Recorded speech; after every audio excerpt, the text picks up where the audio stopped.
স্মৰণে মংগল আৰু কি বুলি কৈছে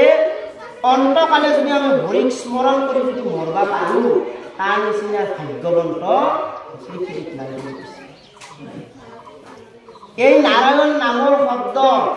নাৰায়ণ নামৰ মহিমা অপাৰ নাৰায়ণ নাম লৈ কোনে মুক্তি পাইছিল আমি সকলোৱে জানো অজামিল মহাপাপী আছিল সেয়ে কোৱা হয় পুত্ৰক মাতিছিল কনিষ্ঠ পুত্ৰ আইটো নাৰায়ণ বুলি নাৰায়ণ শব্দটো কলা নহয় অৰ লগে লগে বিষ্ণুদূত আহি এই অজামিলৰ আত্মাটো লৈ গৈছে। শেষত কেনেকে জানব যে মৃত্যুৰ আগমুহূৰ্তত শেষত জানবা লাগব শেষত কেনেকে পাব আমাৰ ইয়াতে অন্তকালটো আমাৰ সেই সময়খিনি কলা আমাৰ বহুতে ভাবি লয় যে শেষ হোৱা কথাখিনি কৈছে নেকি শয্যাগত হৈ থকা ব্যক্তিসকলক কৈছে নেকি নহয় আমাৰ মৃত্যুটো আমি কোনো দেখা নাপাওঁ আমাৰ কালিও মৃত্যু হ'ব পাৰে আজিও মৃত্যু হ'ব পাৰে আৰু এতিয়াও মৃত্যু হ'ব পাৰে